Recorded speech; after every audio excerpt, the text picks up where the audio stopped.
Hello नमस्कार दोस्तों। Free digital या स्टडी में आपका स्वागत है। आप पढ़ रहे हैं कक्षा 12वीं NCERT गणित, जिसमें आप अध्याय 1 संबंध एवं फलन की प्रश्नावली 1.2 आज से पढ़ेंगे। तो इस प्रश्नावली को पढ़ने से पहले हम समझ लेते हैं फलनों के प्रकार। देखिए, फलन के दो प्रकार बताए गए हैं। एक होता है एकैकी फलन, एक होता है आच्छादक फलन। अब हम समझ लेते हैं कि एकैकी फलन क्या होता है। एकैकी का मतलब होता है एक अवयव का एक से ही मिलान करना, मतलब एक अवयव की एक से ही जोड़ी होती है तो उसे एकैकी कहा जाता है।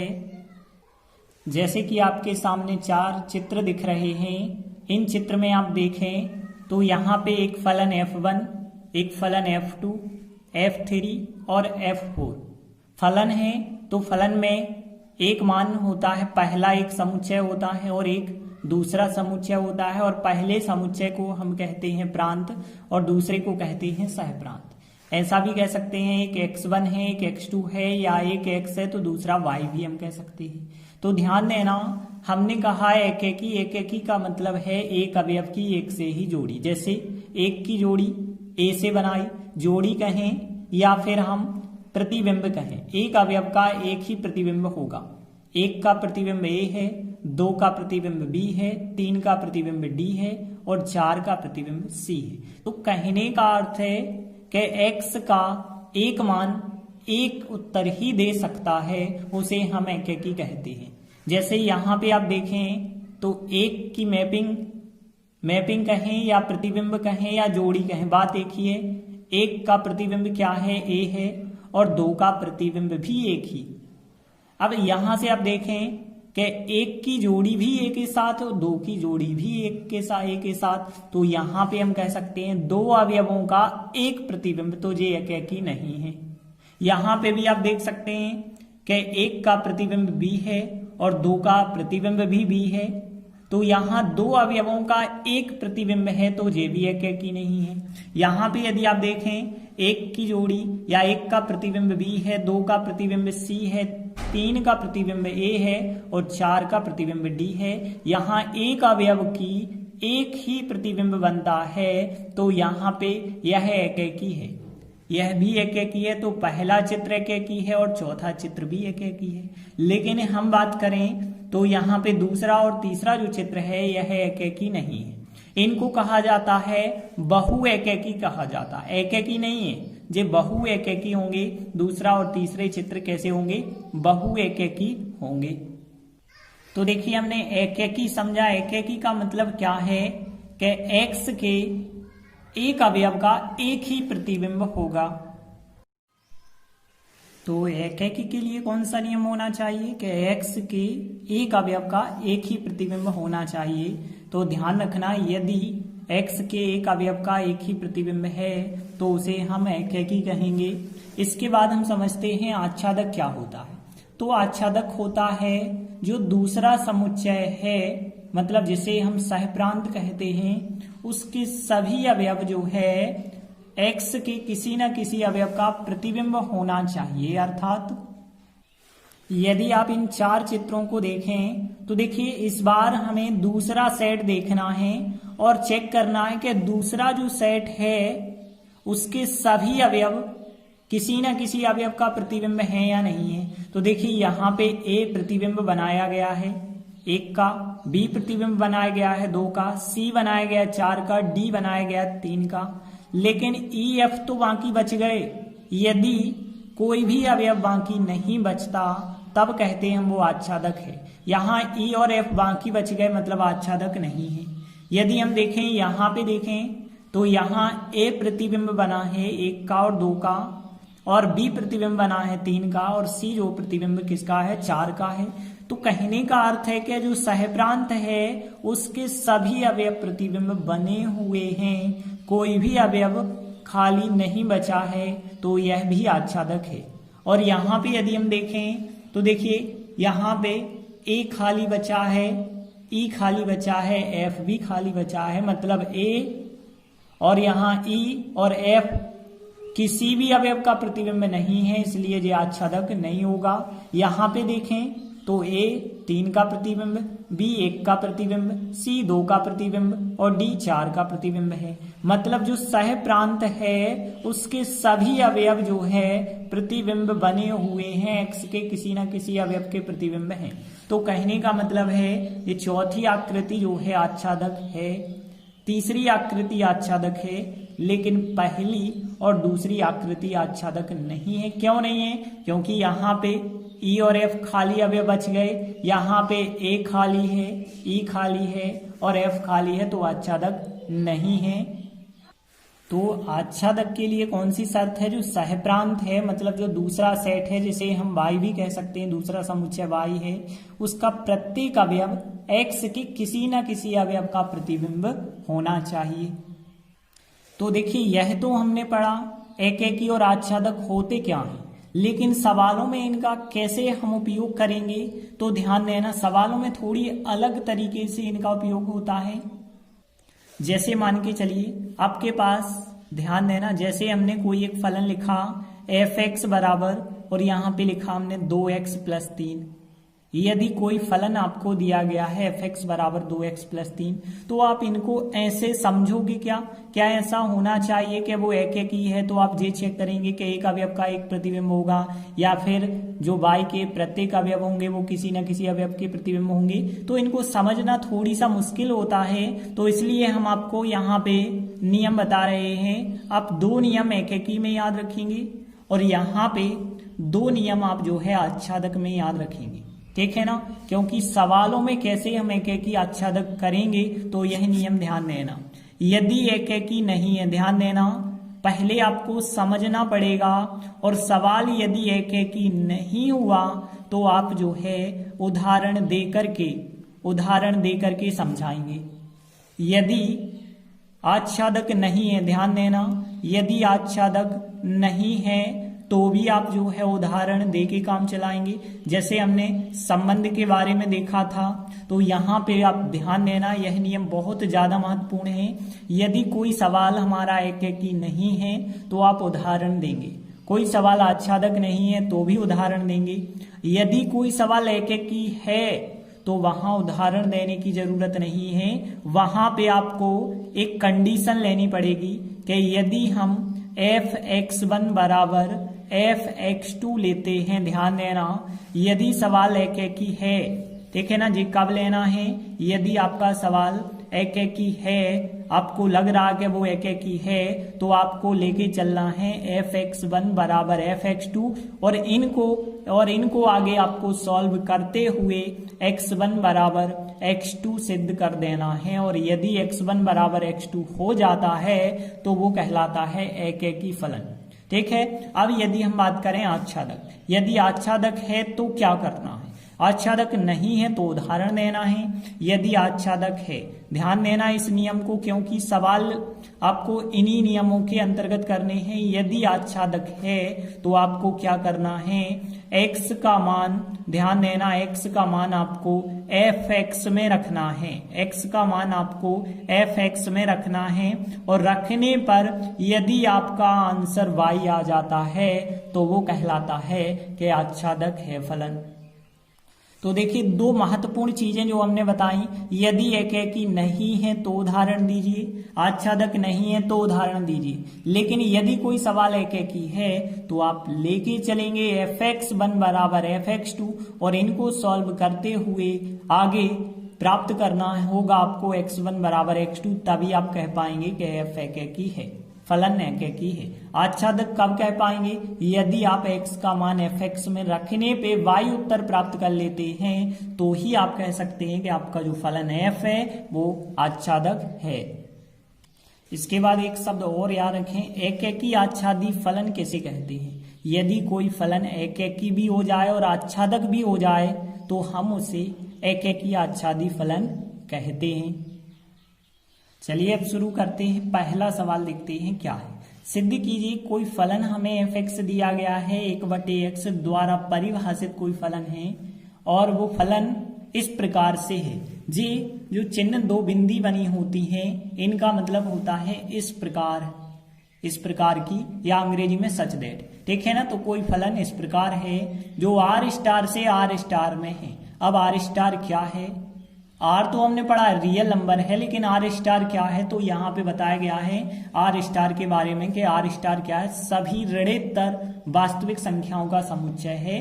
तो कहने का मतलब है कि यहाँ पे जो रियल नंबर होता है, वास्तविक संख्याएं, इसमें बहुत सारी संख्याएं होती हैं, धन की होती हैं, ऋण की होती हैं, दशमलव की होती हैं, या दशमलव ना कहें तो आप अंश बटे हर कह सकते हैं, ये होती हैं रियल नंबर में, वास्तविक संख्याओं में। लेकिन आर स्टार जो इनने कहा है, आर स्टार का मतलब ऋणोत्तर वास्तविक संख्याओं का समुच्चय, मतलब ऋण की संख्याएं छोड़ करके यहाँ ऋण की संख्याएं यदि अलग कर दें तो फिर जो भी बचा होगा वह आर स्टार कहलाएगा। तो ध्यान रखना है, यहाँ आर स्टार का मतलब था कि ऋण की संख्याएं जो वास्तविक होती हैं उनको छोड़ देना है, तो बाकी बचा जो है वो आर स्टार है। तो अब आप देखिए यहाँ पे, तो ध्यान देना आर स्टार के अंतर्गत कौन कौन सी संख्याएं आ गई होंगी? धन की संख्याएं आई होंगी, दशमलव की संख्याएं, या फिर हम कह सकते हैं अंश बटे हर की संख्याएं, करने वाली संख्याएं भी आई होंगी। अब देखिए यदि, तो सवाल हमें क्या दिया गया है, जो फलन था एकेकी आच्छादक है सिद्ध करना है। तो देखिए एकेकी आच्छादक जब हमें सिद्ध करना है तो कैसे करेंगे? सबसे पहले हमने आपको बताया था, समझना पड़ता है आपको कि एकेकी आच्छादक होगा कि नहीं होगा। तो एक चीज आप ध्यान दें, जो फलन है वो आर स्टार से आर स्टार में है, मतलब कहने का अर्थ है आर स्टार से आर स्टार में फलन है, तो इसका मतलब होगा जो आप मान एक्स के रखोगे वो आर स्टार से होने चाहिए, और जो आंसर मिलेगा वो भी आर स्टार में मिलेगा। देखिए जो फलन है एफ एक्स बराबर 1/x, देखिए x का मान आप रख पाएंगे यहां से, तो आर स्टार मतलब आप जैसे x का मान 1 रखेंगे या 2 रखेंगे, जैसे हमने 2 रखा तो आंसर आपको कितना मिला? 1/2। यदि हमने आंसर x का मान 10 रखा तो आपको कितना मिला? 1/10। तो देखिए हमने 2 रखा तो आंसर 1/2 मिला, 10 रखा तो आंसर हमें 1/10 मिला। तो कहने का अर्थ है क्या आप एक अवयव रखेंगे तो एक ही आंसर आएगा। कोई भी आप अवयव रख के देख लें, ऐसा नहीं होगा कि हमने 2 रखा तो 1/2 आया, कोई और संख्या रखें तो भी 1/2 आ जाए, ऐसा नहीं होगा। मतलब हमें लगता है कि एक अवयव रखने पे एक आंसर ही आएगा, तो एकेकी तो है। और देखिए यदि एकेकी है तो हमने कौन सा नियम बताया था, उस नियम को आप फॉलो करेंगे। तो हम यहाँ पे कैसे करेंगे? हम लिखेंगे कि यदि f(x1) बराबर f(x2), हमने बताया है ना आपको, यही चीज जो है लेके चलना है। और यहाँ पे आप बता सकते हैं जहां पे x1 और x2 हम कहां से ले रहे हैं, x1 और x2 जो है आर स्टार की संख्याएं हैं, मतलब ऋणोत्तर वास्तविक संख्याएं, ऋण की संख्या नहीं है। तो देखिए यदि हमने f(x1) बराबर f(x2) लिया तो यहाँ पे यदि आप x1 रखेंगे तो फिर 1/x1 आएगा, बराबर यदि x2 रखेंगे तो यहाँ पे क्या आएगा? 1/x2 आएगा। और यदि आप तिर्यक गुणा कर देते हैं तो यहाँ पे आपको x1 बराबर x2 प्राप्त हो जाएगा। और हमने बताया यदि आपको x1 बराबर x2 प्राप्त हो जाता है, मतलब आप कह सकते हैं कहता है जो फलन f है वो एकेकी है। देखे ना, अब आपको एकेकी बिल्कुल समझ आ गया होगा कि कैसे करना होता है एकेकी। एकेकी के बाद हम आच्छादक की बात करें तो आच्छादक है या नहीं पहले आप समझ लेते हैं। तो देखिए यहाँ पे जो आर स्टार है, आपको बताना क्या कोई संख्या ऐसी बचेगी जो इसमें x से प्रतिबिंबित नहीं हो पाएगी। तो देखिए यहाँ पे आपको लगता होगा सर 3 कैसे आंसर लाओगे, x में ऐसा क्या मान रखोगे कि आंसर 3 आ जाए। तो हम बता रहे हैं आप 1/3 रखोगे तो आंसर 3 आएगा। कैसे? यहाँ पे देखिए यदि हमने 1/3 रखा तो फिर 1 और x की जगह 1/3 तो पलट जाएगा, आंसर मिला 3।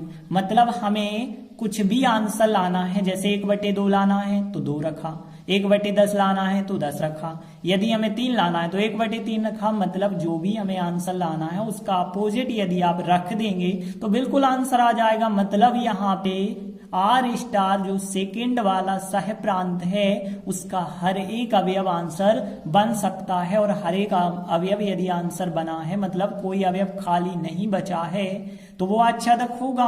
और यदि आच्छादक होता है तो हमने आपको क्या नियम बताया था, यदि आच्छादक है तो आप x का मान f(x) में रखेंगे और आंसर आपको y प्राप्त करना है, तभी कहेंगे वो फलन आच्छादक है। तो देखिए अब हम आच्छादक की यदि हम बात करें तो आच्छादक है या नहीं है, तो कैसे हमने पता तो कर लिया है।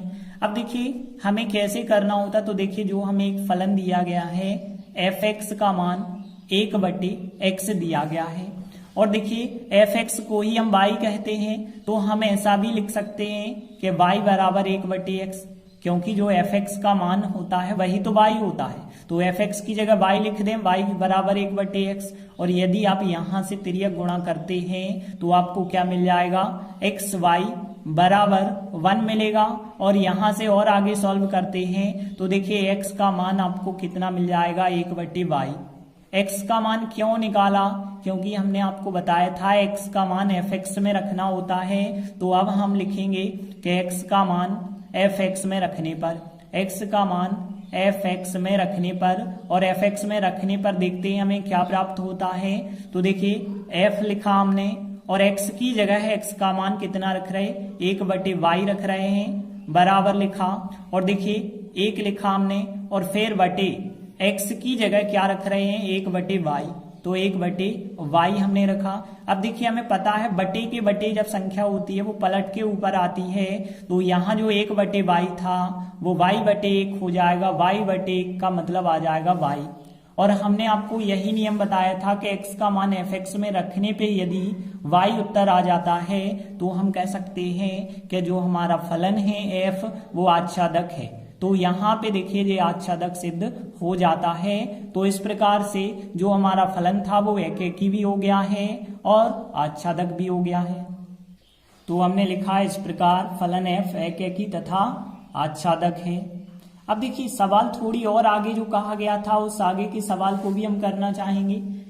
लिखा था इन्हें, यदि प्रांत r* को n से बदल दिया जाए और सह प्रांत बिल्कुल वही रखें तो भी यह परिणाम सत्य होगा। परिणाम का मतलब अभी जो है एकेकी आच्छादक था, लेकिन अब हम क्या कर रहे हैं, जो प्रांत होता है, जो पहला समुच्चय होता है उसे n से बदल के देखेंगे और फिर चेक करेंगे कि वो एकेकी आच्छादक होगा या नहीं होगा।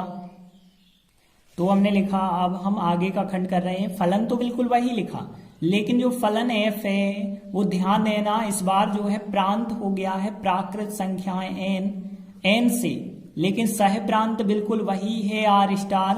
तो अब हमें चेक करना है कि ये एकेकी और आच्छादक होगा या नहीं होगा। तो देखिए कैसे करेंगे, सबसे पहले आप समझ लेते हैं यहाँ पे प्राकृत संख्याएं, पहला सेट है n, प्राकृत संख्याएं होती हैं 1 2 3 4 5 6 7, ठीक है ना, और भी आगे होंगी, जबकि रियल नंबर धनात्मक हैं, केवल ऋणात्मक को छोड़ के है। अब देखिए यदि आप यहाँ पे 1 रखेंगे तो आंसर आपको 1 प्राप्त होगा, यदि 2 रखेंगे 1/2 प्राप्त होगा, 3 रखेंगे 1/3 प्राप्त होगा, 4 रखेंगे 1/4 प्राप्त होगा। तो कहने का अर्थ है एक अवयव रखने पे आपको एक आंसर मिलेगा, तो एकेकी तो होगा, बिल्कुल होगा ना, क्योंकि एक अवयव रखने पे एक आंसर मिल रहा है तो एकेकी तो है। तो इसे जो है हम एकेकी तो बिल्कुल वैसे ही करेंगे जैसे अभी हमने सवाल को किया था। एकेकी कैसे किया था हमने, यदि हमने लिखा कि f(x1) बराबर f(x2) लिया, और जहां पे हम ये बात जरूर बताएंगे कि x1 और x2 इस बार प्राकृत संख्याओं से हैं, जहां x1 और x2 दो संख्याएं हम ले रहे हैं वो n से हैं, प्राकृत संख्याओं के अंतर्गत हैं। अब देखिए यदि हमने f(x1) लिया मतलब x1 यहाँ पे रखेंगे तो 1/x1 आएगा, x2 रखेंगे यहाँ पे तो 1/x2 आएगा। यदि हम यहाँ तिर्यक गुणा करें तो x1 बराबर x2 मिल जाएगा, और x1 बराबर x2 मिला है, मतलब हम कह सकते हैं कि आता है f एकेकी है। देखिए एकेकी क्यों हो गया है, आपको बात समझ आ गई। अब आप कहेंगे ऊपर की सवाल और नीचे की सवाल में क्या अंतर है फिर, तो यहाँ पे एक चीज देखिए, यहाँ उन्होंने कंफर्म कर दिया है अब कि नेचुरल नंबर n है, तो आपको अच्छे से चेक करना होगा। ये बात अलग है कि पिछला सवाल भी एकेकी था, यह भी एकेकी हो गया है, लेकिन आपको पता तो चल गया कि एक अवयव रखने पे एक ही आंसर बन रहा था, इस वजह से एकेकी हुआ है। अब देखिए एकेकी के बाद यदि हम आच्छादक की बात करें तो आच्छादक क्या, जैसा हमने पिछले सवाल में किया है ऊपर वाले खंड में, वैसा ही क्या इसमें होगा कि नहीं होगा।